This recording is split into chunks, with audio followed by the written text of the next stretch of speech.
Oui, là maintenant, il est en live. Là, on est en live. Ok. Oh, oh, apparemment, on peut pas publier sur LinkedIn. J'ai oublié de valider quelque chose. Ok, donc, ok. Il n'y a pas LinkedIn. Il y a juste les 4 plateformes que je t'expliquais là. Super. Ok. Est-ce qu'on peut vérifier que si tout est good là? Est-ce que sur Facebook, le live est good? Si c'est good sur Facebook, c'est good partout. Mhm. Ouais, c'est good, je me vois en live. Ok, ok, ok, ok. Donc, je sais pas si tu vois aussi au niveau de ta droite, là, est-ce que tu vois le truc là avec le chat Sur le en haut à streaming, le droite? broadcast, oui. Là où il y a ce... Ouais, normalement, toutes les questions égales, quelle que soit la plateforme, va apparaître de ce côté-là. Et tu sauras si c'est quelqu'un de Facebook, quelqu'un de la page ou bien quelqu'un de YouTube. Parfait. Yes. Donc, si ça te dit, je te propose qu'on commence. On est déjà en live, hein, mais ça Ouais, fait c'est partie du parfait. direct. On va partager un peu dans quelques plateformes là, permettre au Yes. maximum de personnes de se connecter. Mhm. Ok. euh,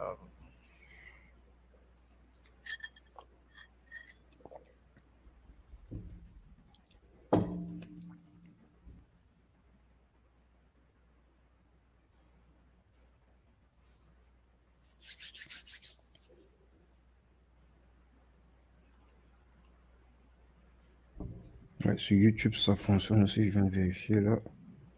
c'est parfait.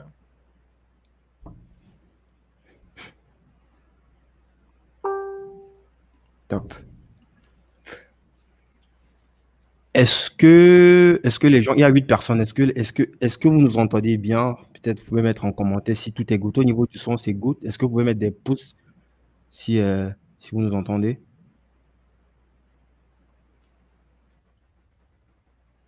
Est-ce qu'on est good au niveau du son, les gens?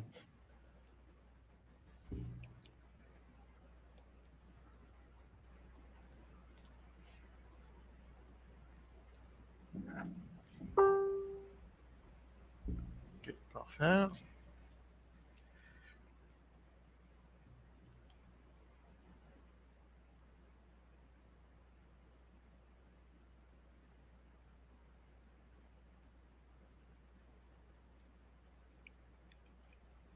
Là, ouais, les gens disent que, ouais, je viens de voir les commentaires là. C'est bon, tout est good. Ben, je propose qu'on pose le, le débat, non? Donc, Yep. bonsoir tout le monde. Merci de nous avoir rejoints pour ce live confinement. Le sujet qu'on va aborder ce soir, ça sera le parler en public, standing ovation. Euh, on va apprendre les secrets du champion d'Amérique du Nord en prise de parole pour pouvoir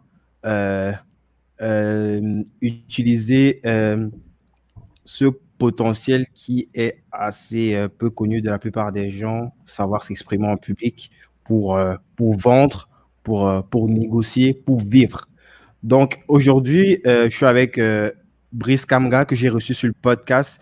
L'épisode est déjà disponible sur toutes les plateformes d'écoute de podcast, iTunes, Spotify. On va mettre le lien là en commentaire. Ce soir, l'idée de cet échange-là, c'est euh, déjà de célébrer ce nouveau trophée. C'est quelqu'un qui est déjà de toutes les façons habitué à porter des trophées chaque année, mais, mais ce soir, c'est assez particulier parce que à peine arrivé au Canada, quelques mois à peine, il a ratissé le trophée, pas juste d'un pays, mais de toute une partie du continent de l'Amérique du Nord. Brice, peut-être tu peux te présenter pour commencer, question traditionnelle.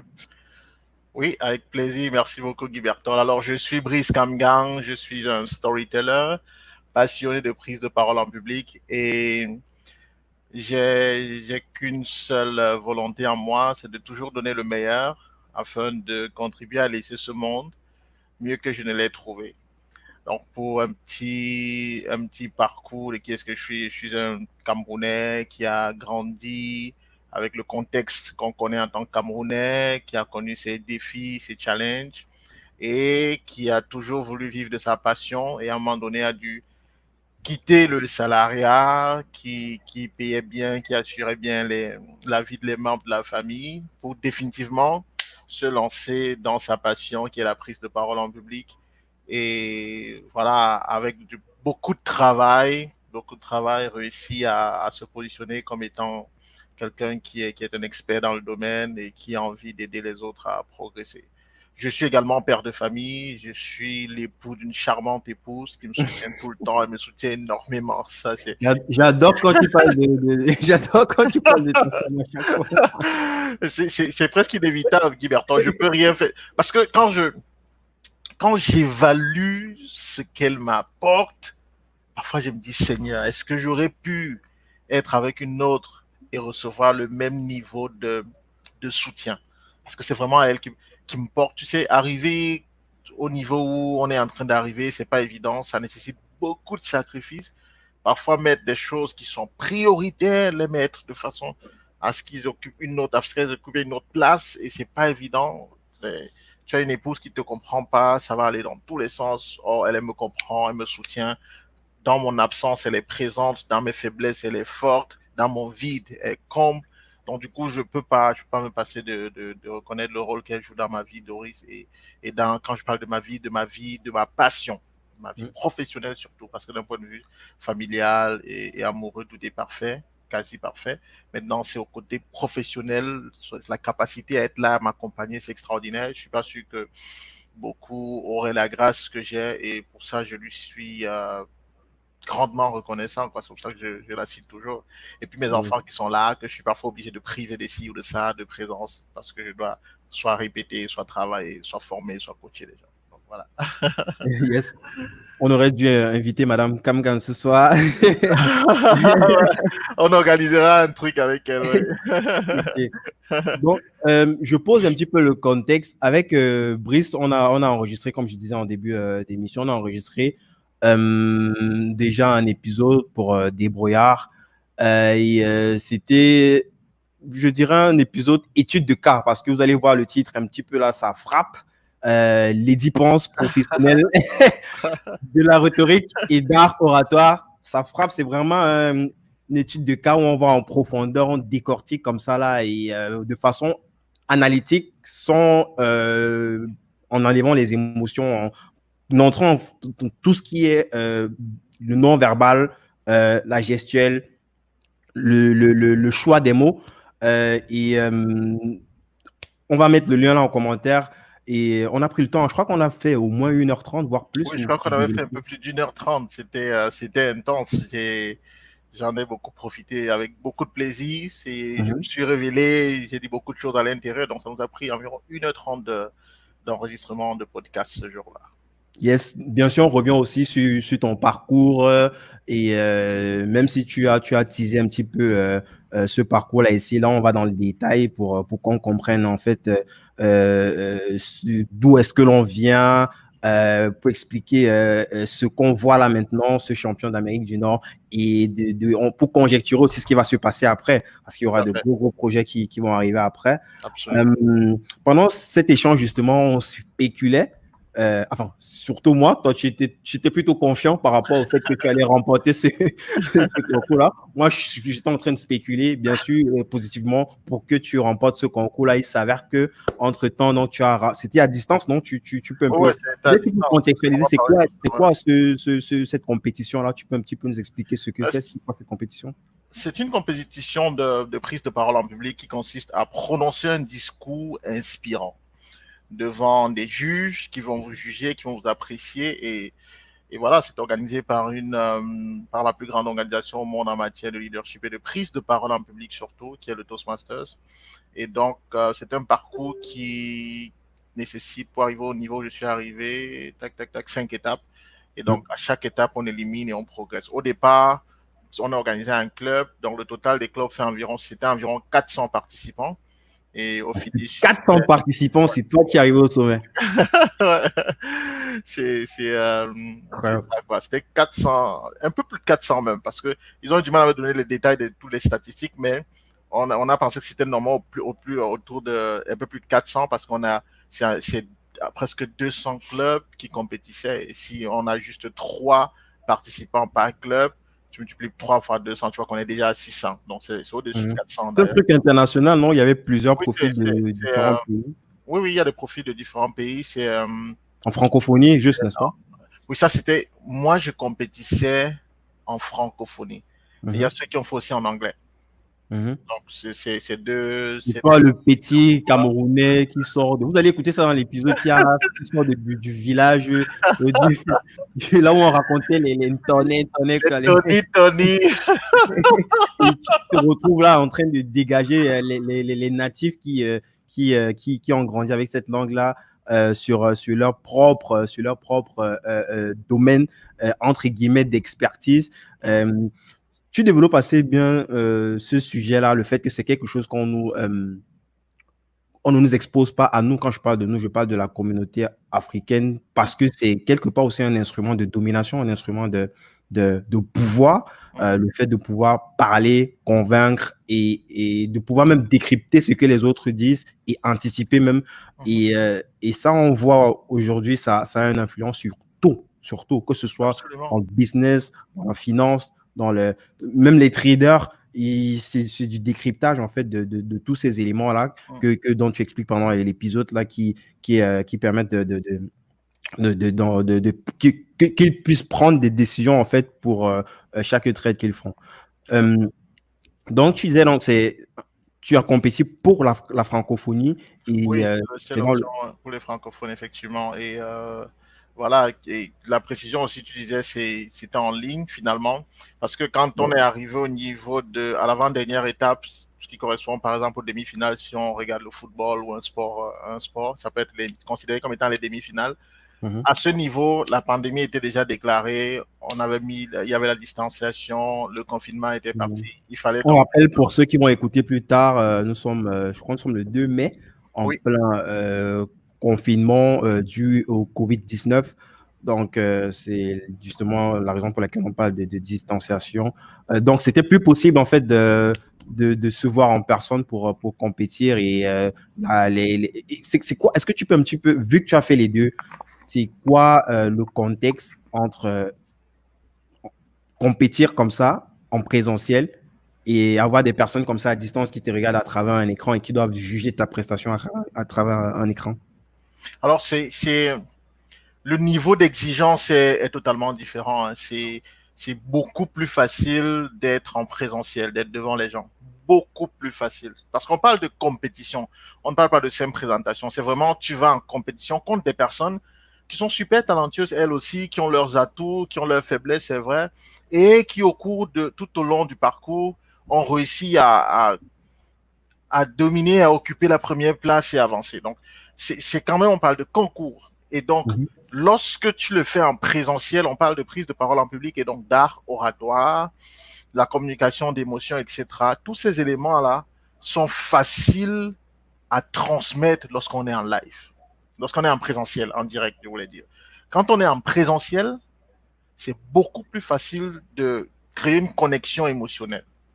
Pourquoi? Parce que quand on est en présentiel, il y a le contact humain qui est direct. Deuxième chose, c'est que l'un des éléments qui transmet le mieux nos émotions, c'est l'expression de notre visage. Et en présentiel, il est plus facile de voir le visage que, je vais prendre l'option en ligne, en fonction de dispositifs, etc. Et en présentiel, tu es entier, on te voit de la tête aux pieds. Alors que en ligne, c'était difficile qu'on te voit entièrement. Parce que si on te voyait entièrement, on ne pouvait pas voir ton visage. Mhm. Et si on ne voit pas ton visage, on ne connecte pas facilement avec tes émotions. Donc, il y avait vraiment une complexité au niveau logistico-technique, au niveau de la transmission des émotions, au niveau de la connexion émotionnelle, parce que la personne qui t'écoute, est-ce que son Wi-Fi à un moment donné, son Internet va bugger? Est-ce qu'elle va te suivre de bout en bout? Est-ce que quand tu vas dire quelque chose de super important, toi-même ton Wi-Fi ou ton Internet ne va pas bugger? Bref, c'était vraiment challengeant. C'est Mhm. un Et gros. comment revenir, au cas où ça bug, comment revenir et remettre les pendules à niveau? Au cas où ça bug, tu n'as pas le droit de revenir parce que quand tu reviens, tu dilues ton discours qui a un fil conducteur, tu vois. Tu vas pas dire, OK, je me répète. Je vais vous dire, non, tu dis ça, tu passes pas, tu es considéré comme étant quelqu'un qui n'est pas encore au niveau nécessaire. Tu n'as pas besoin de dire ça. Ta capacité à improviser et à rester connecté, à garder le fil conducteur qui fait de toi un orateur exceptionnel. Quand tu sors et qu'on te tend le micro, tu t'attends pas, il faut être capable de dire quelque chose, de raisonner, de structurer, de pertinent en même temps. À partir de ce moment, tu es obligé, quand il y a un bug système, de réussir à prolonger ou à continuer ton discours comme si cet aspect-là, cet espace n'avait jamais existé. Et donc, c'était vraiment compliqué de le faire en ligne. Alors, Dieu merci, moi, je dois saluer également mon mentor ici, William Jamen. Le coach Mhm. William Jamen qui est vraiment celui qui m'a... Je me suis très familiarisé à la vidéo, à la production de contenu vidéo, à la connexion avec la caméra depuis août 2018. Ça, je Mhm. le dis, depuis août 2018. C'est pas en août 2018 que j'ai commencé à faire des vidéos. Évidemment, vous allez voir que j'ai des vidéos que je faisais avant. Mais en août, le coach William Jamen, quand il est arrivé au Cameroun et qu'il m'a rencontré, il m'a dit, Brice, tu fais des choses extraordinaires et je pense que tu dois passer à un autre niveau d'un point de vue visuel. Et c'est comme ça qu'il m'a donné la liste, les liens, tout ce qu'il fallait acheter, etc. Tac, tac, tac, tac, tac. Il m'a donné tout ça. Chose que j'ai faite. J'ai donc acheté, j'ai acquis des équipements de meilleures caméras, etc., les lumières et tout. Donc, et puis, depuis ce temps-là, j'ai commencé à produire du contenu de meilleure qualité. Ce qui fait que Mhm. j'avais quand même un avantage d'un point de vue aisance face à la caméra. Mais sauf que je n'étais Mhm. pas le seul. Je me rappelle en demi-finale, il y a un autre qui avait tout un studio chez lui, bien là, qui... Je disais, c'est pas possible, il faut aller chercher loin pour donner. Il avait un éclairage presque parfait. Le gars, il avait une équipe derrière. Quand il faisait, tu voyais même du zoom. Il avait vraiment une équipe derrière qui pouvait. On le voyait. Même les ingénieurs sont Oui, l'ingénieur. Je dis, invités, là. je disais, waouh, Seigneur, moi là, avec ma petite Logitech là, et puis mes trois lumières et tout, mon micro, est-ce que je vais réussir? Parce qu'il m'a vraiment impressionné par la qualité de sa logistique. Et son discours Mhm. était presque excellent. Il avait un Mhm. très bon discours. Il a su vraiment. Ah, le coach William Jamen est là, mon Ah mentor. bon? Ouais, il dit bonjour. Merci d'être là, coach. Tu vois, je pouvais ne pas m'arrêter. Non, mais il faut qu'on Il l'invite sur le podcast, là. faut qu'on Moi, l'invite là. Il faut qu'on on l'invite. l'invite, ça fait. Je t'ai dit qu'il Il revient sur beaucoup trop de sujets, là, quoi. Tout le temps. non, tu peux pas parler de Brice. Moi je suis vrai, je suis authentique. Tu peux pas parler de Brice Kamgang, l'orateur d'aujourd'hui, sans que William Jamen ne soit à côté. Mhm. C'est-à-dire que son nom est forcément attaché à l'homme que je suis en train de devenir. Forcément. Parce qu'il a joué un rôle capital dans mon momentum, quoi. Il est vraiment arrivé, il m'a propulsé. Donc, moi, je lui serais entièrement reconnaissant. C'est quelqu'un d'extraordinaire. Donc, tu vois, je parlais de lui et il est arrivé là quand je vois, Ça quand je connecte. suis là, Ça connecte. il est arrivé net quand je parlais de lui. Ah, Donc, c'est l'algorithme communique par télépathie, quoi. Tu ouais, prononces le nom de quelqu'un, ça connecte direct, quoi. Mais, exactement. Chris, dis-moi, qu'est-ce que ça change ou qu'est-ce que ça va changer, en fait, cette victoire? Parce qu'on ne parle pas juste du Canada, on parle de l'Amérique du Du Nord. Nord, oui, avec les J'imagine États-Unis. qu'il y a forcément un impact considérable. Il y aura là, avec la pandémie, ça ralentit quelques trucs, mais il y aura forcément des synergies. Raconte-nous un peu, c'est quoi? Qu'est-ce qui devrait ou qu'est-ce qui va arriver dans les prochaines semaines? Alors, ce qui arrive avec un truc comme ça, c'est que on a la chance, la grâce d'être dans une organisation qui est, comme je le disais, la plus grande au monde en matière de prise de parole en public. Mhm. Et la reconnaissance d'avoir gagné ce niveau, d'avoir fait ce niveau de performance, d'avoir gagné ce titre à ce niveau-là, suffit pour ouvrir pas mal de portes.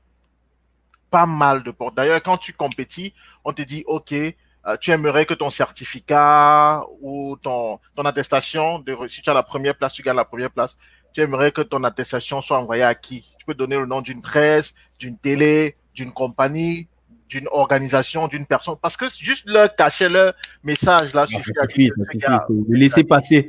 laisser passer dans le domaine de la prise de parole en public. C'est vraiment le laisser passer et ça vaut des millions de dollars, comme dit Guy Stéphane. Ça vaut des millions de dollars. On ne te donne pas de l'argent, mais leur cachet, là, Ça leur vaut beaucoup validation, plus leur que ça. certificat, ça vaut des millions de dollars. Et je crois qu'on va aller vers ça. Donc, il y a pas mal de synergies qui vont se créer. Aujourd'hui, on est en train de travailler avec les gens de mon équipe et tout, par rapport à la création justement de synergies, notamment avec des créateurs de contenu. On veut vraiment, avec les créateurs de contenu, passer à notre niveau, quoi. Des gens qui ont vraiment une présence média, passer à notre niveau. Et donc, voilà, c'est vraiment ça l'impact. Et puis, il y a un gros projet sur lequel on travaille. C'est un projet audiovisuel. Je n'en dis pas plus. Non, nous sommes en comité privé. Tu peux nous partager ça. Il n'y a que quatre on est diffuse que sur 4 plateformes, donc mon comité réduit. Ça reste entre nous. Ça reste entre nous. Donc, je vais chuchoter.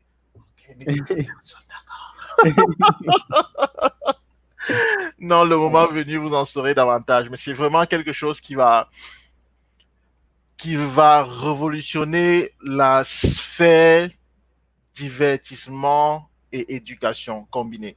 Ça va vraiment apporter quelque chose. On espère que ce soit dès l'année prochaine, pouvoir donc mettre ça dehors. On y travaille depuis des années. Hein. C'est pas aujourd'hui qu'on a commencé à travailler dessus. C'est un vieux projet. Et voilà, on est vraiment en train d'avancer pour réussir à lancer les choses dès l'année prochaine. Yes. Je vais te poser une question. Ça aurait l'air banal comme ça, mais pourtant, pour moi, ça veut tout dire.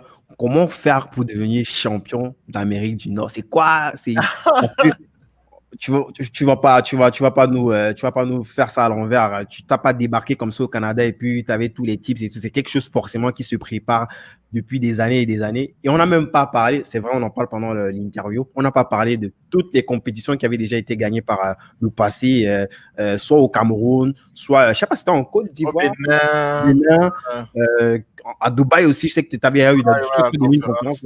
Donc, comment est-ce que ça se prépare? Est-ce qu'il faut préparer une telle compétition pendant 5 ans? Ou alors, c'est quoi le secret d'une standing ovation?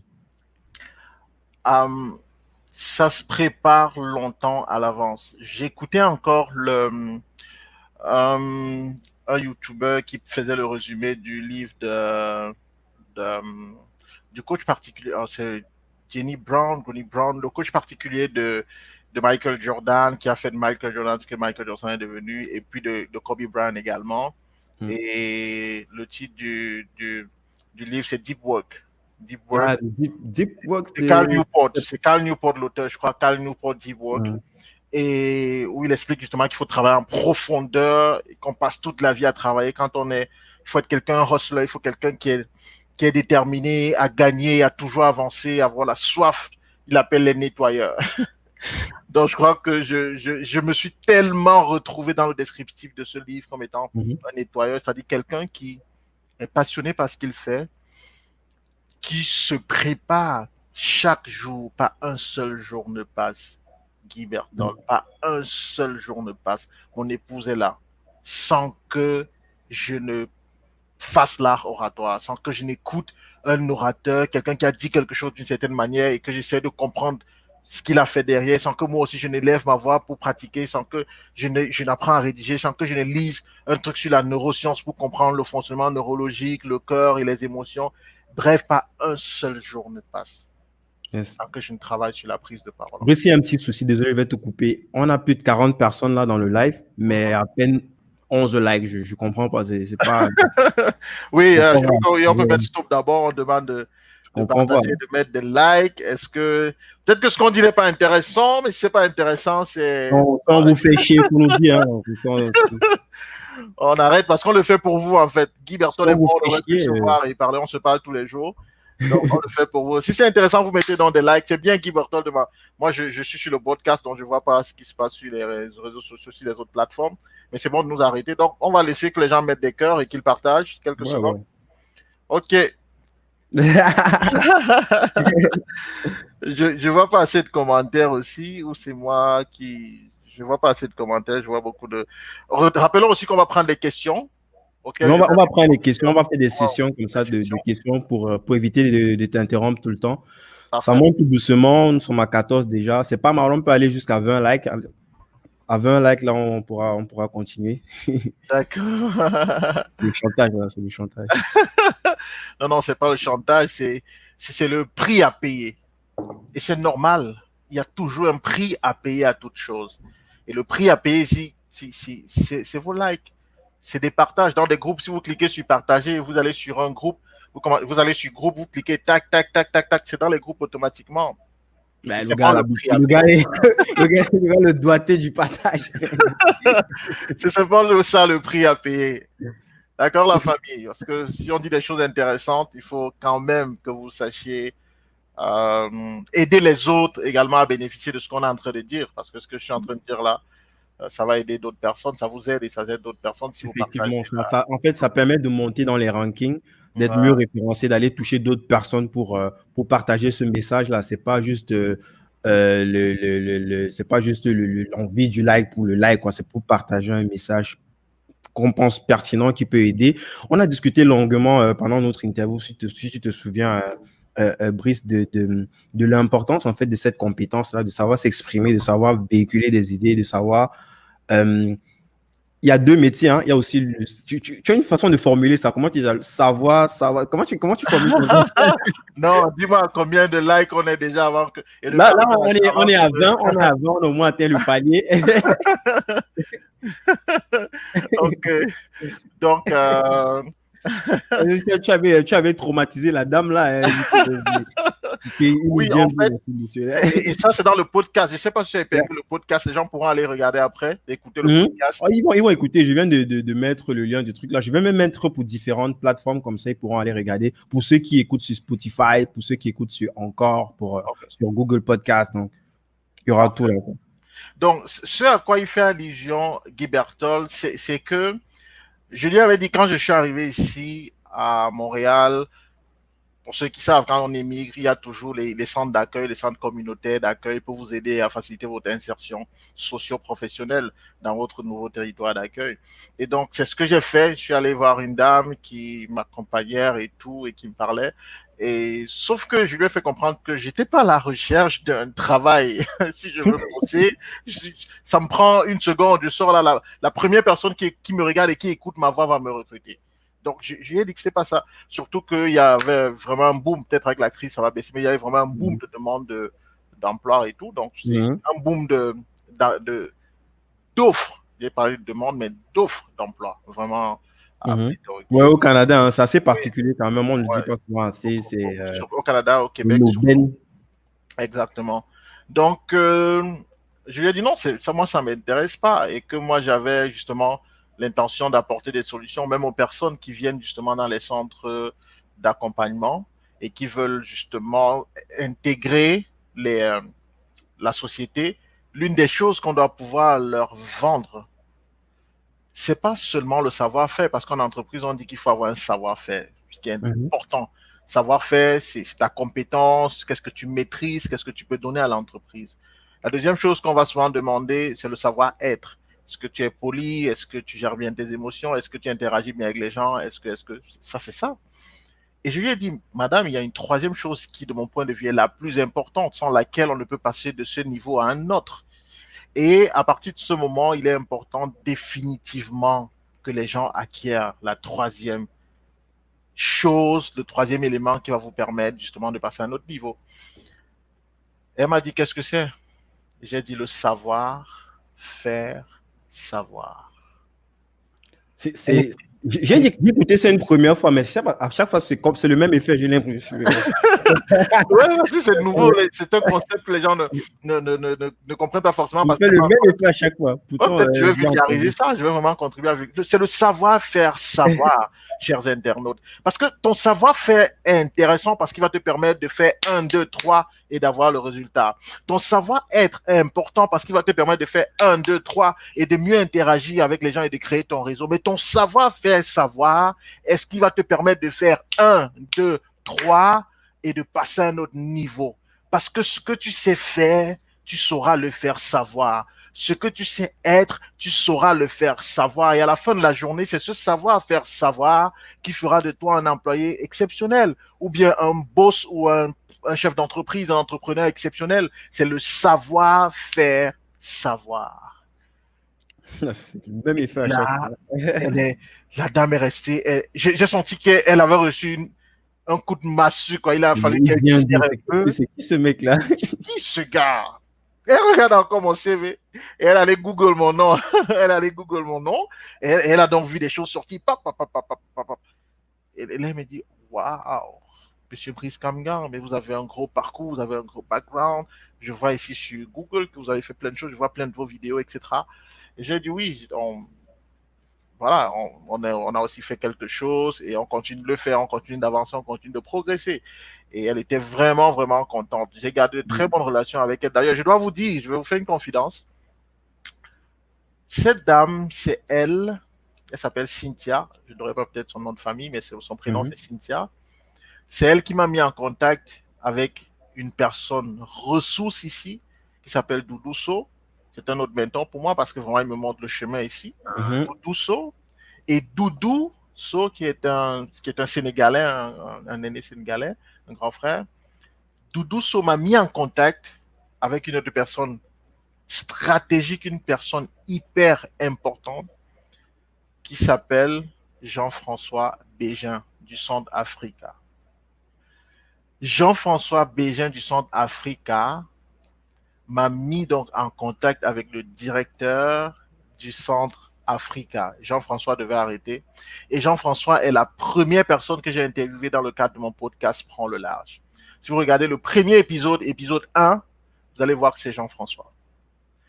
Et le Centre Africa m'a accompagné, ils m'ont fait un don qui m'a permis d'acheter un équipement. J'ai acheté un équipement grâce à eux. Bref, je suis entièrement reconnaissant à toutes ces personnes qui ont semé quelque chose dans ma vie pendant que je suis en train d'avancer.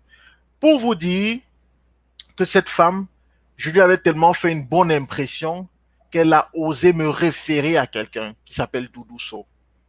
Doudou So, mon savoir-faire savoir, j'ai su lui faire savoir que je savais faire quelque chose. Et il a été tellement accroché par ça qu'il m'a mis en contact avec Jean-François Bégin.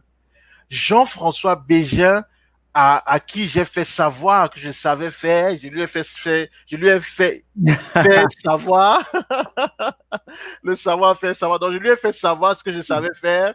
Et tout de suite, il n'a pas hésité parce qu'il a eu confiance en moi, il a senti quelque chose. Il y a une vibration.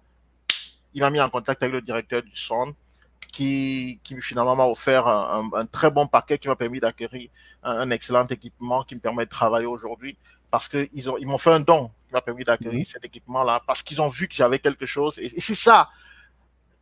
That definitely at the end of the day makes the difference. Oh, le gars est parti en couille là. C'est maintenant on tu vas The way, oui, c'est vrai que parfois ça va. Non, mais à la fin de la journée, je voulais dire, on est en Amérique du Nord, donc on est toujours un peu influencé par. Donc à la fin de la journée, les gars, c'est le savoir-faire savoir qui fait la différence. C'est la manière dont on communique, la manière dont on dit ce qu'on sait faire qui fait toute la différence. Toute la différence. Et aujourd'hui, je me réjouis quand je lève le matin et que je prie avec ma famille, ou le soir quand je prie avec la famille, je dis toujours merci Seigneur de m'avoir donné le courage de tout quitter, de tout abandonner pour suivre ma passion, pour suivre ce rêve de faire de l'art oratoire quelque chose d'accessible au plus grand nombre, parce que la prise de parole en public est indispensable, c'est transversal. Je le disais un jour, je sais pas, avec toi aussi, je disais qu'on écoute, il y a beaucoup de personnes qui sont déjà même à un certain niveau entrepreneurial et qui font des choses extraordinaires, mais qui ont besoin de ça, qui ont besoin d'être accompagnés. Quand j'ai analysé le discours du professeur Maurice Kamto, il y a parmi la multitude de réactions, quelquefois controversées, quelquefois très favorables à mon analyse et tout, mais il y a une personne qui est venue me dire comment tu oses évaluer le professeur Maurice Kamto, un avocat international quelqu'un qui a gagné des procès, en fait, c'est un juste homme, ils n'ont même pas écouté le contenu de ce que tu diffuses. la personne n'avait même pas écouté en fait. Et la personne n'avait pas écouté. Donc, c'est que tout de suite, bam, la personne regarde et se dit, Brice évalue le professeur Maurice Kamto. Et je lui ai dit, va écouter. Et tu verras qu'il a plein de choses qu'il aurait pu mieux faire. Donc, à la fin de la journée, c'est mon expertise. C'est comme les gens, ils vont voir le titre de l'épisode, là, ils vont voir véritable professionnel de rhétorique et d'oratoire, ils vont sauter. Comment vous venez raconter les... Et je t'ai parlé de ça lorsque j'ai vu... on va pas teaser, on va laisser, les gens ils vont aller regarder ça. Je ne commande pas plus que ça. Ne commande pas plus que ça. Ils vont aller écouter le podcast, ils vont regarder. Parce qu'effectivement, c'est l'effet que ça a eu sur toi. Je suis convaincu que ça aura le même effet sur beaucoup de gens. Je me rappelle que le coach William Jamen, il avait partagé ça et il a dit l'expert a parlé. il a dit l'expert a parlé. Et puis, point final. Yes. Non, mais voilà, c'est un peu ça. Donc, pour revenir à la question de tout à l'heure, lorsqu'on devait encourager les gens à mettre des likes et à partager. Je ne sais pas s'il y a des likes qui montent, si les gens mettent des likes. Donc, ça monte, on s'arrêter à 20. Hein. Pourtant, il y a une bonne quarantaine de personnes sur toutes les plateformes, YouTube, Facebook confondus. C'est bizarre quand même, c'est bizarre. OK. Donc, la question, c'était justement comment est-ce qu'on fait pour gagner, pour devenir champion. Je disais, à la fin de la journée, c'est le travail. C'est le travail, encore le travail et la détermination. J'ai dit que dans le livre Deep Work, je me suis totalement retrouvé dans ça parce que quand on parle justement de travailler dur, quand on parle de tout donner, quand on parle d'avoir faim, d'avoir soif, l'envie d'aller toujours plus loin, d'aller toujours plus haut, moi j'ai cette envie en moi chaque jour, c'est pour ça que je ne cesse de bosser. Et c'est ce qui fait qu'à la fin de la journée, je peux être plébiscité dans un environnement nouveau où les gens ne me connaissent pas, les jurys ne m'avaient jamais vu et réussi à se faire accepter comme étant la personne qui mérite la première place. Il fallait aller le faire, il fallait le chercher. Et puis, je suis allé chercher, finalement, j'ai trouvé. Donc, voilà. Bah, dit comme ça n'a l'air de rien. On se dit juste que ça, c'est un truc comme ça. C'est pas la Champions League non plus, tu vois. Mais j'ai l'impression que peut-être ça va, peut-être les gens vont un peu évaluer l'impact de ça beaucoup plus tard pour quelqu'un immigré, quelqu'un qui est arrivé à peine, je sais pas, c'est quoi, c'est 7 mois, c'est 8 mois. Ouais. Peut-être déjà les soucis d'adaptation sur le terrain. Et en plus, c'est même pas un truc, tu arrives une place, tu dis, bon, je vais me démerder. Avec une famille, une femme, des enfants. Franchement, c'est bravo, hein, je tire un coup de chapeau, bravo. Et c'est même ce qui a d'autre part initié le fait qu'on fasse ce deuxième live, malgré le fait qu'il y avait déjà une interview, pour pousser ça au maximum, pour que les gens s'intéressent à ce sujet-là. Pourquoi s'intéresser à ce sujet-là? On en a parlé dans le podcast déjà, mais on peut encore répéter, franchement, les différents segments sur lesquels cette compétence pourrait aider chacun d'entre nous, que ce soit, on ne pousse pas les gens à être entrepreneurs, que ce soit des entrepreneurs, des salariés dans la négociation peut-être salariale, dans le vivre ensemble même avec ses collègues. Je sais pas, peut-être je te laisse la parole sur ce point-là. À quel point? Parce que les gens ne prennent pas, non seulement ils ne connaissent pas déjà cette compétence-là, et pour ceux qui en ont entendu parler, c'est pas quelque chose qui, ils se disent que c'est réservé pour certains, quoi. C'est des trucs des blancs, tu vois. Je sais pas. Exactement, c'est même dommage, mais je crois que justement l'une de mes missions aussi, c'est de contribuer à vulgariser ça et à comprendre que c'est une affaire de tous. Tu sais, on a souvent vu la prise de parole en public comme étant une chose réservée à l'élite, réservée aux hommes et aux femmes politiques, réservée aux personnes d'une certaine stature sociale. C'est l'image que nous a renvoyé le média. C'est l'image que nous ont renvoyé ceux-là qui étaient en avant ou ceux-là qu'on voyait. C'est-à-dire que quand on a grandi dans nos quartiers, dans nos villages, on voyait parler seulement ceux qui étaient soit assis sur une certaine position d'autorité, soit les politiciens qu'on pouvait regarder à la télé, etc. Et on a grandi avec ça comme ça. Plus tard, on a cru que justement c'était une affaire de l'Occident, c'est des Occidentaux et tout. Nous, on n'avait pas besoin de ça, ce qui est une grosse erreur. Aujourd'hui, ce qui fait de moi le champion, entre autres, d'Amérique du Nord, eh bien, c'est quoi? C'est que j'utilise une technique qui vient de mon village, qui vient de nos villages, qui viennent de l'Afrique. Le Les gens vont dire, mais qu'est-ce qu'il storytelling raconte celui-là? Une technique qui vient de son village, qu'est-ce qu'il veut? qui vient de mon village. Ça vient de mon village. Le storytelling, c'est l'art de raconter une histoire pour inspirer. Quand on regarde les films aujourd'hui, quand on regarde justement comment est-ce que l'Occident a bonifié l'art du récit, c'est devenu toute une industrie. Or, on sait très bien qu'à la base, nous en Afrique, notre tradition est une tradition orale. C'est vrai qu'il y a aussi les écrits, ça on ne nous l'a pas dit. On dit que l'histoire, quand le chasseur revient de la chasse, c'est lui qui raconte comment a été la chasse. Le gibier ne peut jamais dire ce qui s'est réellement passé. S'il a pris des coups, il ne pourra jamais dire qu'il a pris des coups. Il va dire qu'il a tué le gibier. Donc, effectivement, c'est ce qui se passe. C'est que Ou même quand si on part du côté du village Bamoun, là, l'écriture, tout ça, c'est une vieille écriture qui raconte forcément, si on regarde les tablettes sur lesquelles nos ancêtres ont écrit dessus, qui raconte exact. plein d'histoires de ce qui se faisait par le passé et des traditions qui sont toujours perpétuées au jour d'aujourd'hui. Parfait. C'est exactement ça. Je vois Théma qui dit c'est inspirant, vous êtes une lumière. Merci, merci Théma. Elle dit le griot. Le griot, exactement, Théma. C'est ça, les griots, on parle des griots d'Afrique. Moi, je l'ai dit dans le podcast, les gens vont aller écouter davantage ce qui s'était passé justement au village, c'est que moi j'ai observé une chose, c'est que jamais mon grand-père, s'il il voulait te dire ne touche pas ça ou ne fais pas ça, il ne te disait pas ça directement, il n'allait jamais te dire ne touche pas ça, il n'allait jamais te dire ne fais pas ça. Et ce n'est pas que mon grand-père, j'ai interviewé une femme de 75 ans, maman Lucie, Je crois que et j'ai vu, je pense que oui, j'ai elle vu. réalise son rêve à 75 ans. Et dans son livre, c'est de ça qu'elle parle. Elle dit la même chose que je disais. Donc, c'est une affaire de l'Afrique, en fait. Et c'est comme ça qu'on passait les messages. Donc, à travers des proverbes, des anecdotes, des petites histoires qu'on te racontait et avec une leçon de morale derrière. Voilà comment ça se passait, voilà comment ça marchait.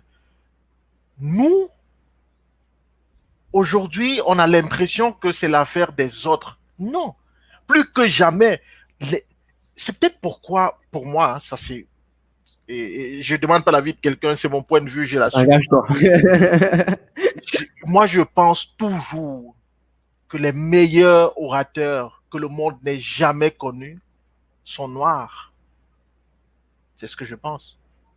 De Jésus-Christ à Barack Ça va, Obama. ça va polémiquer dans la vidéo, dans les commentaires après le live là. Oui, c'est bien, si ça peut polémiquer, c'est bien. Il ne faut pas aussi créer de la polémique. Donc, à Barack Obama, en passant par Martin Luther King, en passant par, pour moi, le meilleur orateur de la francophonie. Il est le meilleur orateur de la francophonie. Tu sais qui c'est? Aimé Césaire, Non, non. je suis sûr que le nom Tu va sais me qui c'est? surprendre. Est-ce que les gars peuvent mettre en commentaire? Est-ce que vous savez qui est ou qui était? Parce que bon, la personne ne vit plus, c'est déjà un indice. Le meilleur orateur de la francophonie. Est-ce on peut voir des commentaires? Mettez-nous des propositions en bas. Propositions de nom. Césaire. C'est la grosse référence, non? On sait que c'était lui. Ouais. Oui, au niveau de les vers et tout. Aimé Césaire, bon, oui, mais c'est pas lui. C'est pas lui. Je serais surpris de voir ce que les gens ils racontent. Je vois pas, je vois pas, je vois pas, je vois pas. Est-ce que les gens sont au courant? Est-ce que les gens ils connaissent? Mais tu peux un petit peu donner quelques indices. C'est l'Afrique de l'Ouest, l'Afrique de l'Est. Voilà quelqu'un qui propose Senghor. C'est pas Senghor. C'est quelqu'un d'Afrique de l'Ouest. Ah, l'Afrique de l'Ouest. Ok. Encore que les gens regardent sur la carte d'Afrique de l'Ouest, c'est où? C'est quelqu'un d'Afrique de l'Ouest. Donc, Côte d'Ivoire. Oui. Côte d'Ivoire. Oh, Côte d'Ivoire. C'est pas la Non, Côte on d'Ivoire. demande quel Si pays. dans le pays. Non, si c'est dans le pays, vous allez trouver. Si c'est dans le pays, vous allez trouver. On donne 3 pays entre les 3 pays. Ok, je donne 3 pays. Togo, Burkina Faso, Sénégal. C'est pas Cheratna Diop, Daniel. Ça peut être de Burkina Faso, mais. Togo, Burkina Faso, Sénégal. Qui parle de Thierry Nguemandon? Non, je sais pas. Ouais, Daniel a trouvé, c'est Thomas Sankara. Thomas Sankara. Thomas Sankara est le meilleur orateur de la francophonie. Personne de tous les discours, de tous les speeches que tu as déjà suivis, en tant qu'expert, je le valide comme étant le meilleur orateur de la francophonie. Le meilleur orateur de la francophonie. Et lui, il n'utilisait pas forcément, enfin, quand on regarde ce qu'il y a de ses archives, il n'utilisait pas forcément les vers ou les structures ultra techniques de rhétorique. Bon, même s'il réussissait quand même à faire véhiculer son message. Parfait. Et c'est ça justement que je voulais qu'on retienne aujourd'hui, Guy Berthold. C'est que quand on parle, j'ai parlé du meilleur orateur. On parle d'art oratoire, on parle d'art et oratoire. La prise de parole en public, c'est une sorte de mise en scène travaillée qui, à la fin de la journée, permet d'atteindre un objectif spécifique, de passer un message précis. Et quand tu regardes, justement, Thomas Sankara, c'est pas le gars qui devait t'aligner des vers, mais c'est le gars qui savait faire passer son message. C'est un orateur hors pair. Il n'avait pas besoin du grand français, de la grandiloquence. Tu vois, quand tu évoquais les Aimé Césaire, les Senghor, tu vois, on voit de la grandiloquence. Non, c'est pas ça l'art oratoire, c'est pas la grandiloquence. La grandiloquence, c'est pour dire des choses peut-être aux universitaires, quand on s'adresse uniquement aux universitaires. Quelque chose de théâtral, Théâtral, ça, c'est pas la grandiloquence, justement, c'est l'art oratoire. Il y a une dimension théâtrale dans l'art oratoire très poussée. Mais le niveau de langue, le fait d'aller chercher dans des choses très élevées, là, c'est lorsque tu t'adresses peut-être aux universitaires. Mais tu peux pas être quelqu'un qui s'adresse au peuple, comme les Senghor et tous, là, ils parlaient au peuple. Et tu as ce niveau de langue.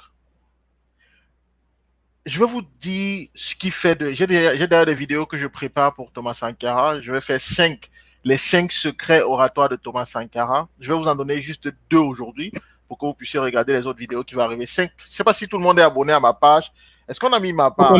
Attends, il faut qu'on mette je mets la chaîne YouTube ou bien la page Facebook. La chaîne YouTube, ouais, mets la chaîne YouTube. Mets les 2 en tout cas, ceux qui peuvent vraiment. Tu peux expliquer, je m'avais cherché le lien sur YouTube. Donc, Thomas Sankara avait quelque chose de particulier. C'est un secret extraordinaire de prise de parole en public que très peu d'orateurs réussissent à avoir et à mettre en œuvre.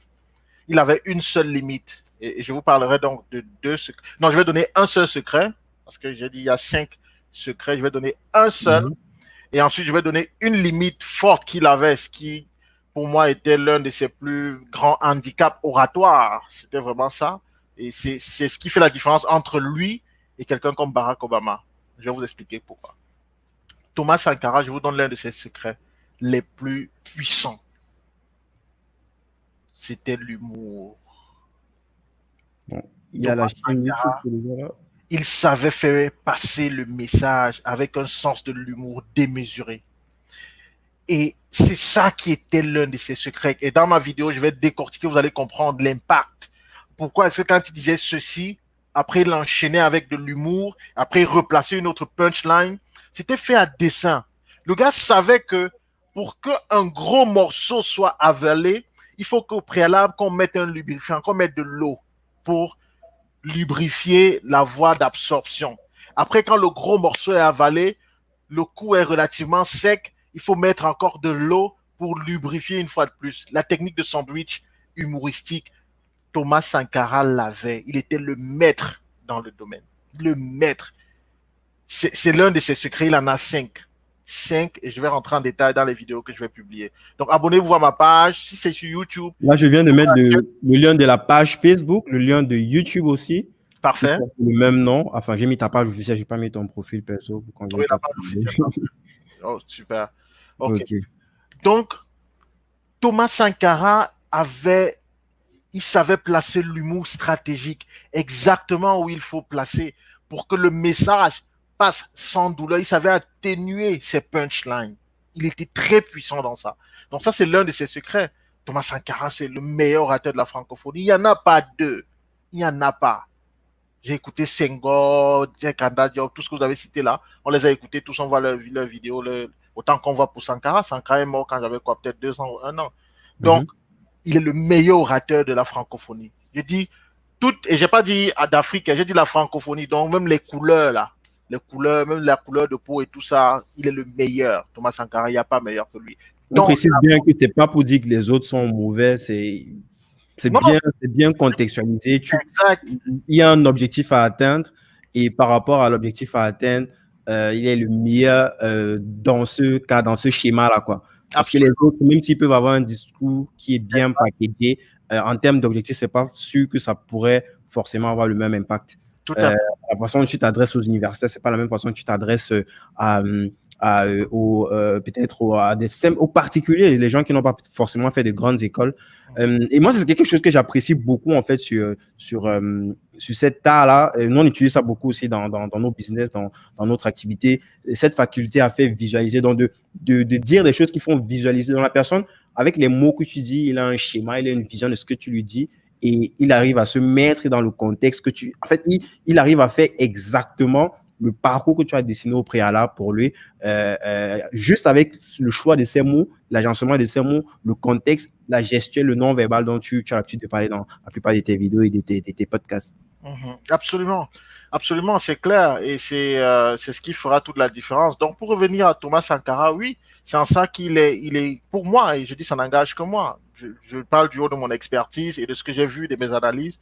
Pour moi, il est le meilleur de tous les temps dans la francophonie, de tout ce que j'ai pu voir, toutes les vidéos que j'ai pu regarder des personnes qui s'exprimaient et qui pouvaient parler au public. Justement, il faut pouvoir être capable, en fonction de ta cible, d'adapter ton message à le message, effectivement. Il faut aussi savoir que celui qui peut le plus peut le moins. Ça veut dire que si tu es, par exemple, un président de la République, tu vas parler au niveau de celui qui a le niveau de compréhension le plus bas possible. Parce que celui qui peut le plus, celui qui a un grand niveau de compréhension, pourra donc comprendre ce petit niveau de compréhension, parce que celui qui peut le plus, peut le moins. Et c'est en ça qu'on peut toucher tout le monde. Ça fait complètement sens. Ça fait vraiment absolument.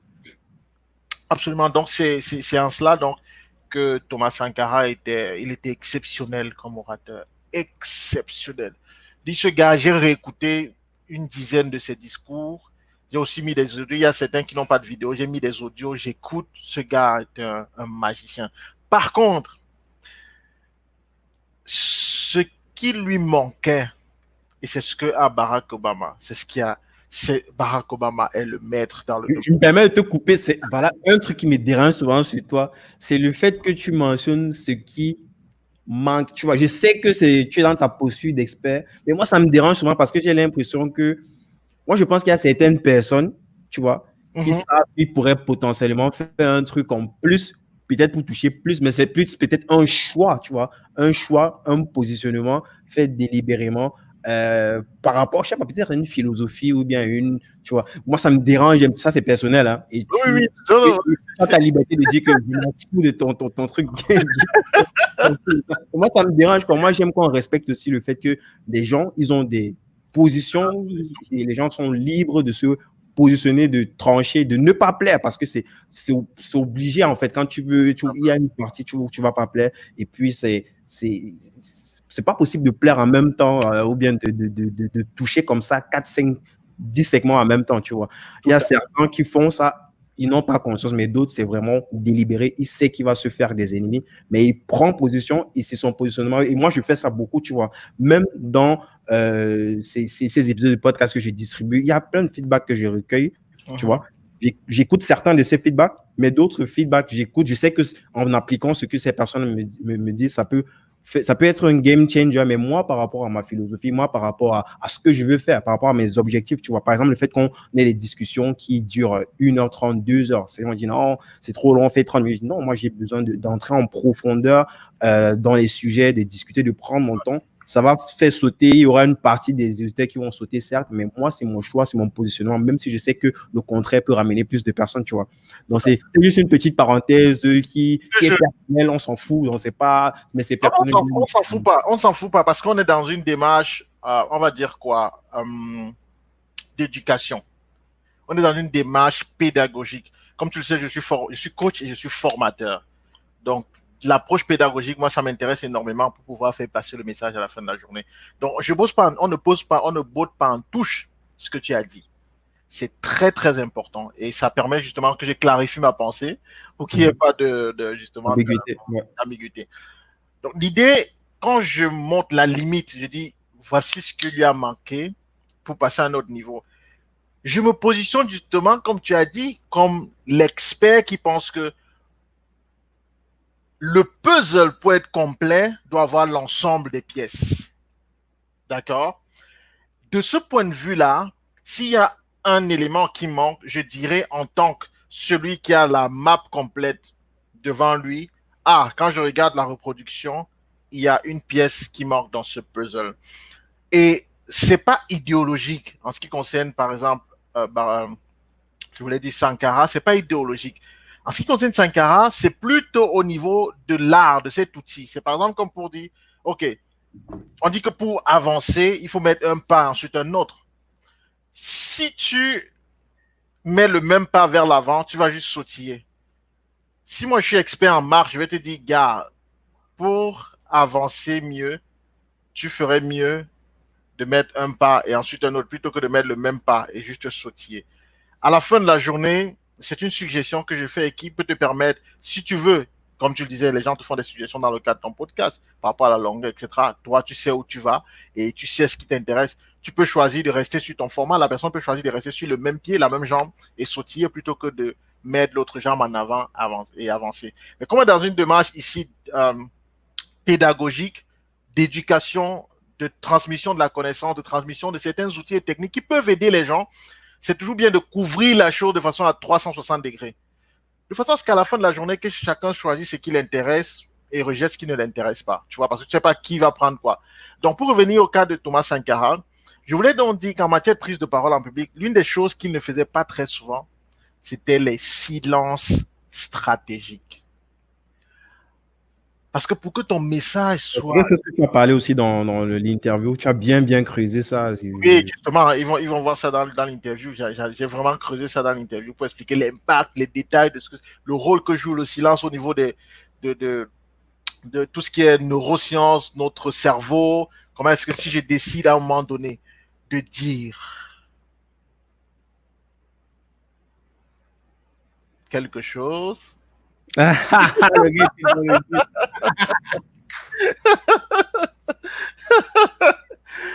que la vidéo, est-ce qu'on a déjà, on a combien de partages? Est-ce qu'on a déjà 1000 partages? Oh, c'est pas possible. Est-ce qu'on a 1000 partages? Je m'attendais à ce que le truc se passe après. Tu vois, c'est ça. Et ça, ce que je viens de faire, Barack Obama est très fort dans ça.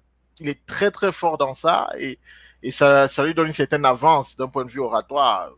Je reviendrai aussi sur lui pour parler de ses techniques, de ce qu'il fait, là où il est à l'aise et là où il peut être un peu limité et tout, pour nous permettre justement d'en apprendre davantage. Donc, voilà pourquoi je déclarais que Thomas Sankara est le meilleur orateur de la francophonie et je ferai des vidéos. Il y a 5 vidéos qui vont sortir au sujet de ces 5 techniques secrets oratoires et je crois que ça va aider beaucoup de gens, ça va aider pas mal de personnes. Donc, je vois des commentaires. Yes. Il faut qu'on check un petit peu les commentaires. C'est vrai qu'on a mis là, mais il faut qu'on regarde un petit peu. Ça s'accumule. Là, il y a plein. Je crois qu'on a plus de 70 commentaires. Là. Il y a des commentaires. Merci beaucoup, là. Ok, c'est beaucoup. C'est bon. Merci. En tout cas, merci d'être là. Je vois beaucoup de prénoms de dames. Je ne sais pas si vous avez vu mon annonce. On va peut-être parler à la fin. Je ne sais pas si vous avez vu mon annonce par rapport à la formation que j'offre aux femmes leaders, uniquement des femmes leaders, là. Je sais pas, tu as un lien, peut-être tu peux. Toi, tu peux commenter, non? Je sais pas si tu as un lien, tu peux partager ça. Ou bien je regarde peut-être sur ton profil, il y a directement le lien, comme ça je peux repartager ça. Attends, je regarde. Donc, je vois le private chat et le lien ici, je peux pas commenter. Pour commenter, il faut que j'aille peut-être sur Facebook. Attends, je vais voir si je peux aller. Moi, j'ai le truc là, j'ai le truc que tu as épinglé sur ta page, je viens de retrouver ça là, donc je peux copier directement le. So, what's going now? Ouais. Donc, c'est une formation spéciale que j'ai, un accompagnement spécial. C'est pas qu'une formation, il y a formation et coaching, quoi. C'est un accompagnement spécial pour les femmes leaders, les femmes qui qui savent clairement ce qu'elles veulent, qui sont déterminées à passer à un autre niveau, des femmes qui ont une vision claire de leur objectif et des femmes qui sont aussi prêtes à, au lieu de payer 1 700 € de formation, parce que c'est normalement le prix de cette formation-là, à Mhm. payer beaucoup moins, peut-être 3 fois, 4 fois moins pour leur formation sur 3 mois d'accompagnement, coaching et formation pour contribuer justement à propulser les femmes à un autre niveau. Si vous n'êtes pas intéressé, vous pouvez Mais Brice, je regarde là, il y a pas de lien. Tu as juste décrit sur le truc. Ou on te contacte directement sur ta page. Ah, il y a l'adresse email sur la photo. Ok, c'est bon, c'est bon. oui, Donc, je vais mettre directement le lien en fait du texte, comme si pour rendre la description du truc. oui, il y Et a aussi t'écrire directement par email au hum, besoin ou sur la page. Voilà le lien du truc. Tac, on a partagé partout. Sur Facebook parfait. et YouTube. C'est good. Excellent. Yes, c'est bon, c'est partagé partout. Good, good, good, good, good. Dès qu'on check un petit peu les autres Les commentaires, là, commentaires, si oui, on regardez peut. s'il y avait des questions. J'ai quoi là? Il y avait des questions. Il y a des questions, on peut prendre des questions. S'il y en a, on regarde. Je vois pas de questions, je vois plutôt des Il y a quelqu'un qui questions. dit là plus haut, moi j'ai appris qu'il faut deux choses. Je pense que c'est par rapport à l'oratoire, hein. Maîtriser son Mhm. sujet et avoir envie de partager son savoir. Est-ce que tu penses que la maîtrise de son sujet est primordiale par rapport à la capacité ou la capacité à avoir envie ou de savoir partager son savoir? Est-ce que tu peux, juste parce que tu sais un peu plus que les autres, mais tu n'es pas expert? Par contre, tu as cette capacité-là à transmettre le peu que tu sais. Est-ce que est-ce que c'est quelque chose qui peut être game changer? Je sais pas C'est clair. si ma question te fait comprendre. Bon, quand la personne a dit elle a appris qu'il y avait deux façons de faire.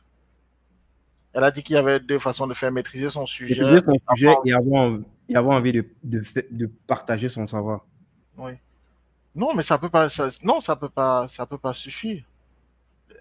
Tu maîtrises ton sujet. Tu es un excellent, je sais pas moi quoi, chimiste, financier. Tu connais la finance. Tu brûles d'envie de partager ce que tu sais de la finance. Et puis quoi? C'est un peu comme si Et puis quoi? c'est un peu comme si tu démarrais une voiture, une jolie voiture qui est jolie, très jolie, elle est belle. Tu entres dans la voiture et tu sais comment on démarre. Tu démarres la voiture et elle n'a pas d'essence pour avancer. Tu vas où avec? Tu brûles d'envie d'aller, je sais pas moi, rencontrer ta fiancée, rencontrer ton épouse, signer un contrat d'affaires, te balader, aller en voyage. Mais tu n'as pas de carburant, tu fais quoi? Ou alors, pour que tu comprennes bien, qui a posé la question, je veux prononcer le nom de la personne. C'est. Wow, c'est sûr, c'est dur là. Jack Keima, quoi? Jack Keima Atangana, quelque chose, eux là, je sais pas. Ok, Atangana. Ok, bon, je vais peut-être dire Atangana, c'est plus facile. Ça fait bizarre quand même. Mais bon, c'est plus facile que le prénom quand même. Ah, c'est peut-être Jacques Aymar. Jack Emma, c'est comme ça? Ok. Jacques Jack. Aymar Atangana. C'est la famille, c'est le Camer. C'est la famille Jacques. Peut-être c'est Jacques. Emma, je vais dire Emma, c'est peut-être Emma qu'on va dire. Ok, Emma. Emma, pour te répondre, mon frère, je suppose que tu es un homme, c'est un prénom d'homme. Pour te répondre, mon frère, tu vois, c'est un peu, quand tu dis, tu maîtrises ton sujet, tu maîtrises par exemple très bien, euh, tu as peut-être tu veux aller quelque part, tu veux aller quelque part, tu es seul, tu as une belle voiture que tu connais, c'est une très belle voiture, c'est ton sujet, la voiture c'est ton sujet, tu maîtrises très bien ta voiture, elle est jolie, elle est belle, très jolie. Ensuite même, ok, tu brûles d'envie de partager son sujet. Donc, tu brûles d'envie de déplacer cette voiture, de te balader avec elle, de faire qu'on la regarde, qu'on la voit au quartier ou bien dans la rue. Tu veux rouler avec elle, elle est tellement jolie. Tu brûles d'envie de partager avec le monde entier ta belle voiture. Mais sauf que tu n'as pas de permis de conduire. Tu ne sais pas conduire. Tu ne sais pas comment amener ta voiture au monde. Tu ne sais pas comment rouler et aller avec ta voiture, la montrer au monde, alors que tu brûles d'envie de le faire. Et tu maîtrises ta voiture. C'est ta voiture, tu l'as achetée depuis quelques mois, mais tu n'as pas encore ton permis. Je ne sais pas si ça fait sens. Mm. Non, Ça ne complètement. suffira jamais aussi longtemps que tu brûles l'envie. Alors, par contre, ce sont des étapes préalables. Je suis parfaitement d'accord avec toi. Si tu considères ça comme étant des étapes préalables, à savoir la maîtrise du sujet et l'envie de le partager sont les deux étapes préalables. C'est les deux étapes qu'il te faut. C'est parfait. Il faut ça avant. Les deux étapes doivent être le ressort sur lequel tu t'appuies pour te projeter et aller chercher le comment transmettre. Le désir de partager ta voiture avec le monde, de faire que le monde entier voit ta jolie voiture, doit être tellement grand que tu ne brûles d'envie que d'une chose supplémentaire à faire, à savoir aller passer ton permis de conduire. Parce que tu sais qu'une fois que tu auras passé ton permis de conduire, tu pourras revenir, conduire cette voiture et la mener à la découverte du monde. Brice, si je reformule ça, je profite justement de la question, je reformule ça par rapport à ce que j'ai dit précédemment. Oui. Tu as, je prends par exemple quelqu'un qui s'intéresse au sujet de la blockchain, tu vois. Hum. La blockchain, tu vois, c'est quand on parle de blockchain, c'est un petit peu comme si on parlait de Java au début des années 2000, tu vois, une nouvelle technologie. La technologie en elle-même, comment ça sonne, c'est pas intéressant, mais l'application de la technologie, c'est ça qui est intéressant, tu vois, le fait des crypto-monnaies, le fait des, je sais pas, des smart contracts, tu vois. Quelqu'un qui s'intéresse à ce sujet, qui est un tant soit peu creusé le sujet et ne maîtrise pas, tu vois, mais est familier au sujet, a des choses à dire par rapport à ce sujet-là. Et Alors, à côté de ça, vas-y, continue. à côté de ça, la personne a déjà cette compétence, tu as parlé au début du truc de cette compétence de savoir faire savoir. Et le savoir faire savoir. C'est ça, la communication.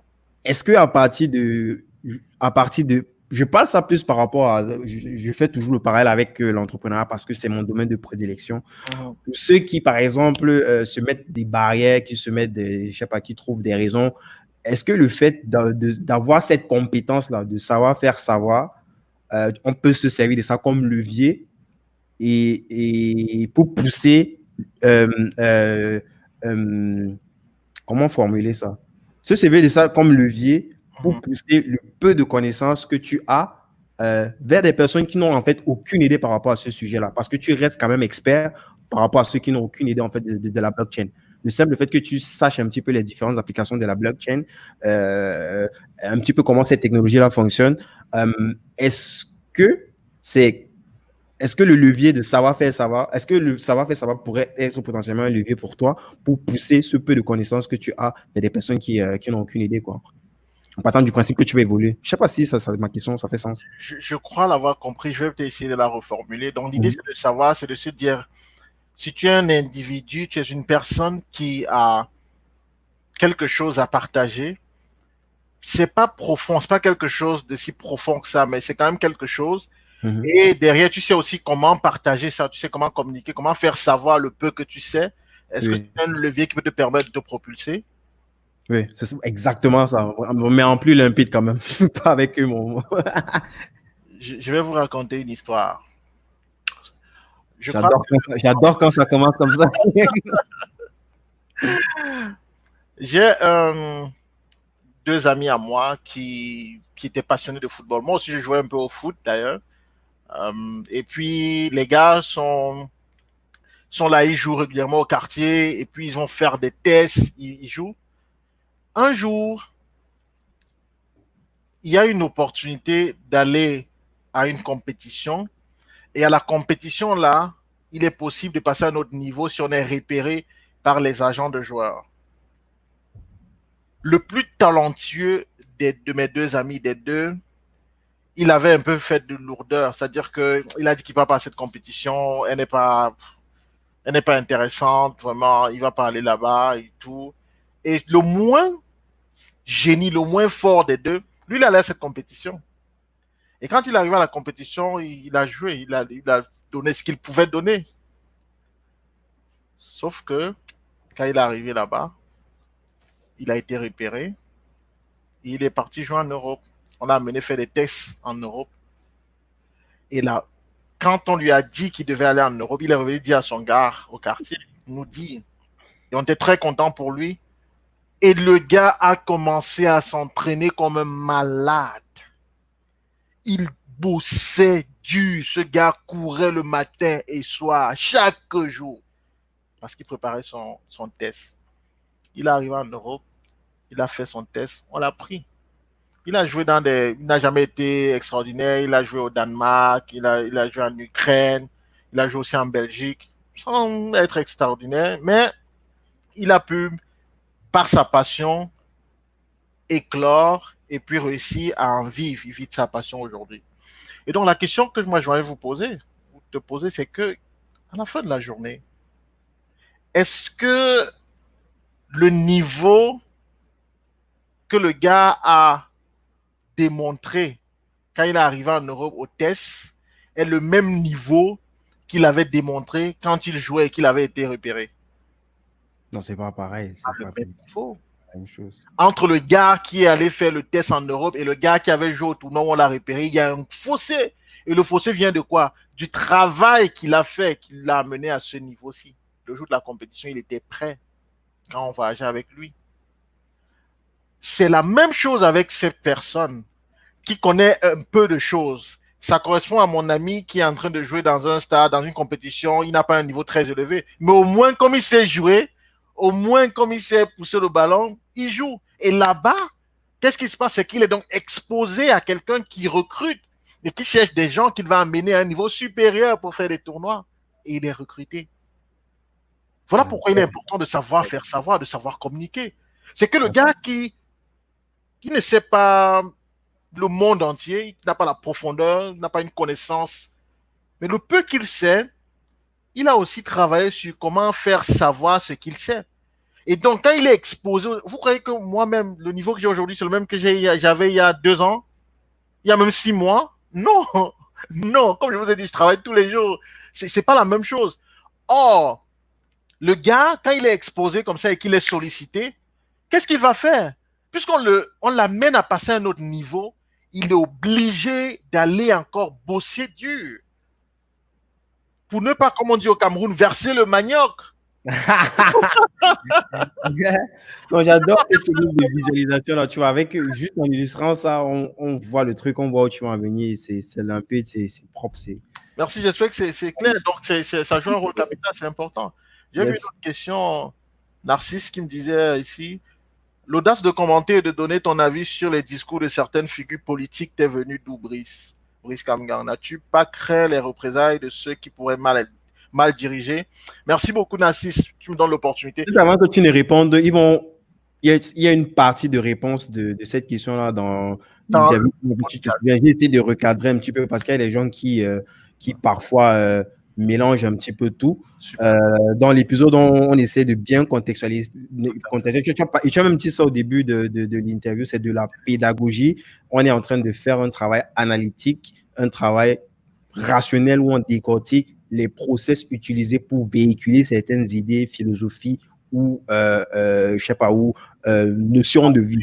Donc, il n'y a rien de personnel, il n'y a pas de parti, il n'y a pas de Brice Kamga est de tel parti ou n'est pas de tel parti ou supporte tes supports. On s'en fout, limite même. On s'en fout. Peut-être qu'il n'a même jamais participé à un des meetings de ces personnes. Peut-être qu'il n'a même jamais voté. Tu vois, lui, il fait un travail de professionnel, d'analyse, pour voir les instruments, les stratégies, les méthodes qui sont utilisées par ces personnes-là et qui pourraient potentiellement être réutilisées, que chacun de nous pourrait potentiellement se réapproprier pour ses activités. Et donc, je te laisse répondre. C'était juste pour dire, on a recadré ça et puis je voulais aussi essayer je voulais profiter de ce live-là pour mettre ça aussi au clair, quoi. On s'en fout des meetings de partis, on s'en fout de vous. Allez faire ça dans les pages appropriées. Si nous, on fait de la pédagogie, on fait de l'analyse, on bosse, quoi. On est en train de bosser clairement, là. C'est pas, on n'est pas là pour polémiquer. Super, super. Merci Guy Berthold. Je vais juste te répondre en quelques mots, quoi, parce que l'essentiel, on a creusé dessus dans le cadre du podcast. Il faudra aller regarder le podcast Narcisse quand ce directeur se terminera. vous allez aller regarder le podcast et puis vous allez suivre en détail. Mais la question de savoir si je n'ai pas crainte de représailles, non, j'ai pas craint. Je savais que les représailles viendraient parce qu'on est, malheureusement, c'est la réalité, on est tous humains et en tant qu'humains, on est limité. C'est-à-dire qu'on voit les choses selon les lunettes qu'on porte. Si on met des lunettes noires, on va voir qu'il fait noir. Si on met des lunettes vertes, on va voir qu'il fait vert. Si on met des lunettes blanches, on va voir qu'il fait blanc. Donc, du coup, je savais que ça devait arriver. Mais mon désir de partager est plus fort que les représailles que je peux recevoir. Mon désir de contribuer à ce que la prise de parole en public soit vulgarisée est plus grand que les représailles qui pourraient venir de partout. Et comme j'ai dit, il y a des gens qui n'ont pas aimé du tout. Il y a des gens qui estimaient que voilà. Regarder, parce que tu peux ne pas aimer quand tu as écouté, mais tu n'as même pas écouté un truc et puis tu dis, c'est ça que je comprends. 99,99% n'ont même pas écouté. C'est que dès qu'ils voient la photo de quelqu'un, ils disent ah, voilà le quelqu'un qui demande ta page, je vais rapidement rechercher le lien là pour reposter. D'accord. YouTube. Donc, à la fin de la journée, c'est de se dire pourquoi ne pas oublier tout ce que les gens peuvent penser et juste avancer.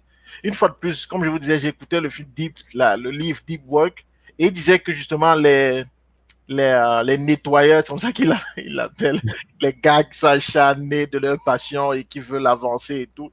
Il dit que les nettoyeurs, c'est des gars qui n'écoutent pas qui se foutent de ce que les gens vont penser. Les gars avancent, ils créent le chemin parce que le chemin n'existe pas. Les gars font ce qui n'a pas été fait, ils avancent.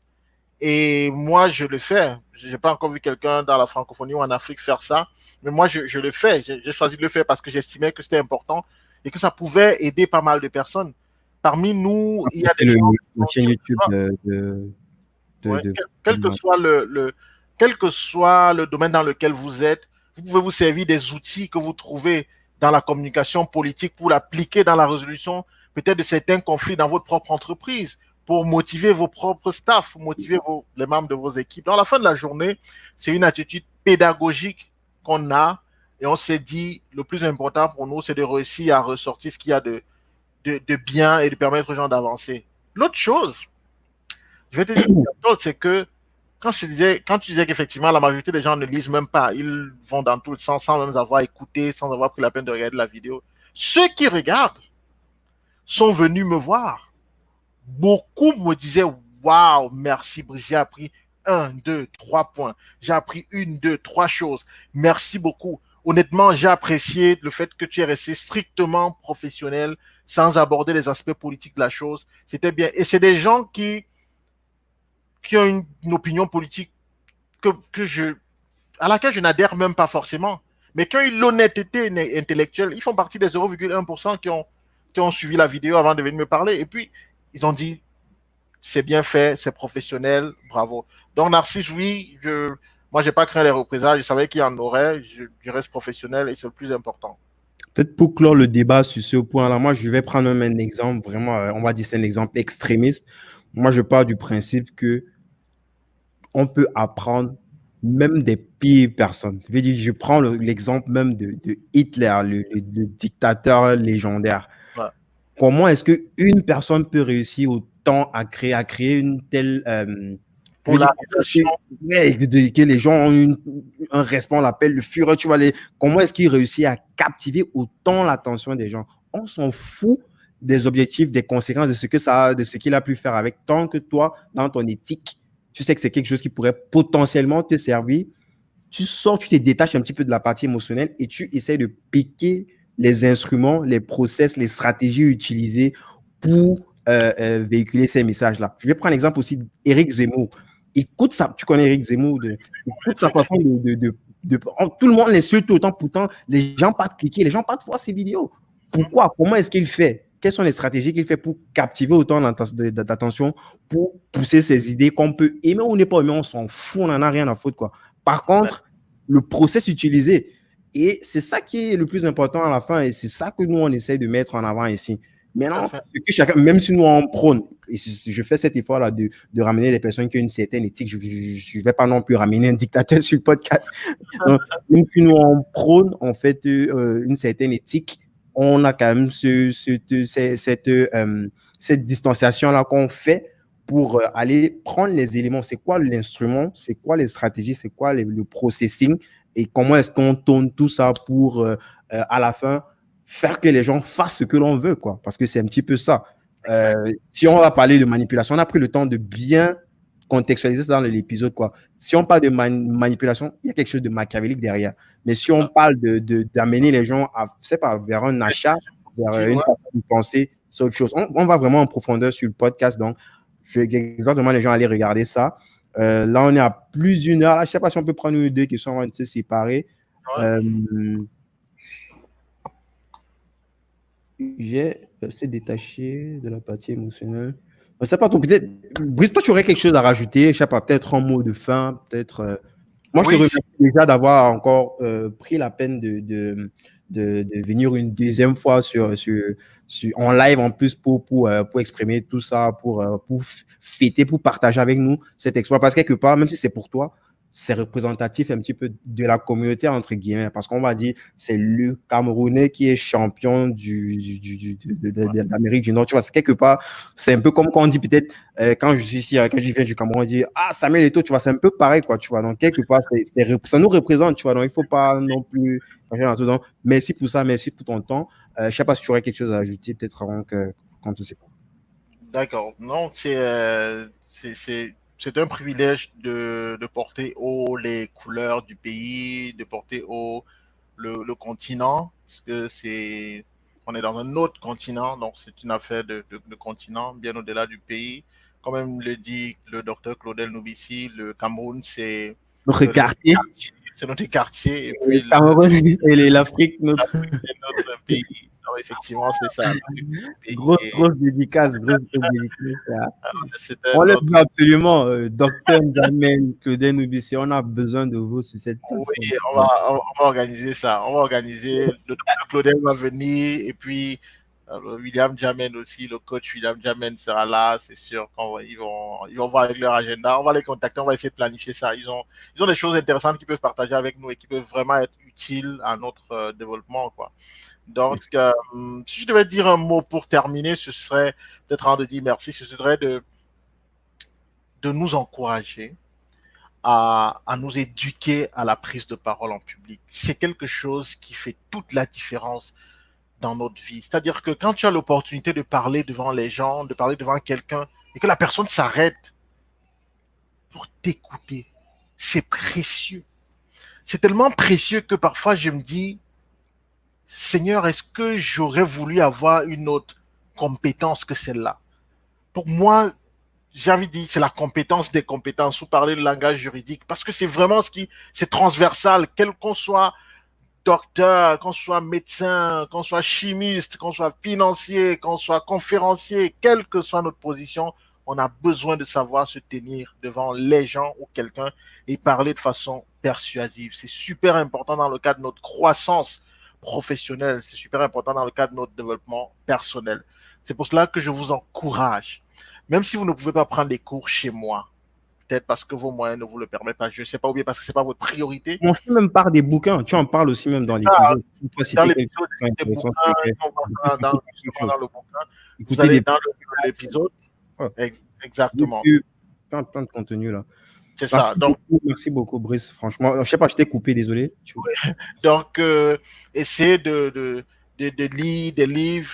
Vous êtes abonné à ma page, à mes chaînes. Quand je donne des techniques, notez-les, rentrez et pratiquez. Trouvez l'opportunité de pratiquer ça.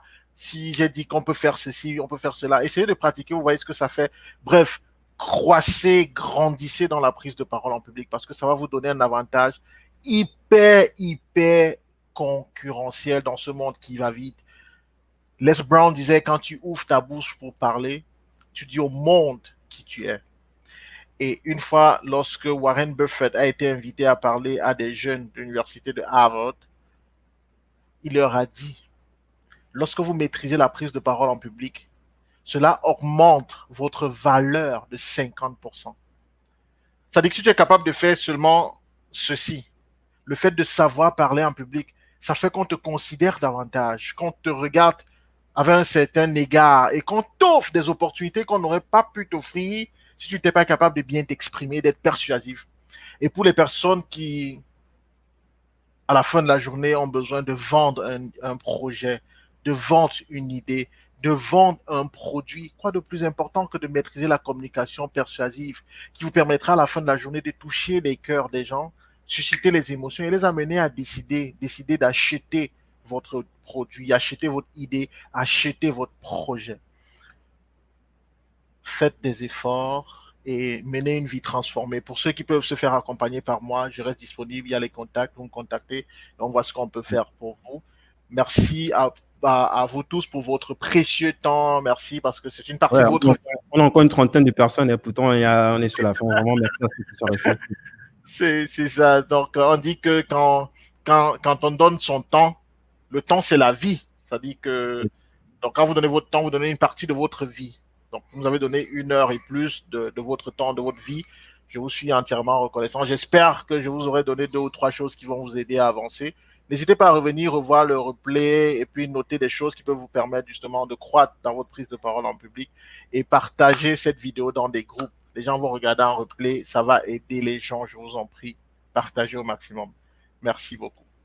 Yes, merci à toi, Brice. Je repartage encore le lien de ta chaîne YouTube là. Et normalement,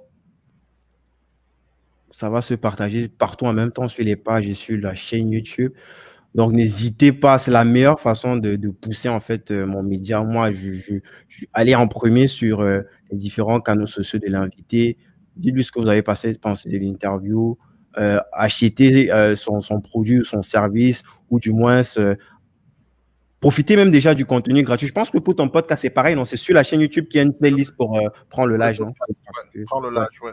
Donc, il y a assez de contenu qualitatif déjà pour ceux qui n'ont pas encore peut-être de quoi commencer à acheter. Commencez par le contenu gratuit, montez en compétences, faites vos premières actions et puis vous pouvez upgrade en prenant soit un accompagnement, soit de la formation, parce qu'il y aura de la formation vidéo qui va aussi arriver chez Brice. Merci à tout le monde d'être arrivé jusqu'ici. Merci aussi pour vos nombreux messages. J'ai reçu énormément de messages. C'est vrai que je parle en fin d'interview, vu que j'ai perdu mon papa hier. Donc, j'ai plein de personnes qui je ne peux pas répondre. J'ai plus de 300 messages, je ne peux pas répondre à tout le monde. Donc, je profite aussi de ce canal pour remercier tout le monde pour le soutien, pour les messages, les jolis messages. Merci à toi, Brice. Et allez écouter l'interview qu'on a eue, où on entre plus en profondeur sur les différents éléments qui ont été évoqués ce soir. Je te dis à très vite, Brice, et peut-être pour les championnats du monde. Au à toi. On va aller au championnat. Le niveau mondial, c'est en anglais, il n'y a pas en français. On va aller chercher ça. Ça, c'est peut-être la grosse révélation que je vais vous faire. On va aller chercher le niveau mondial.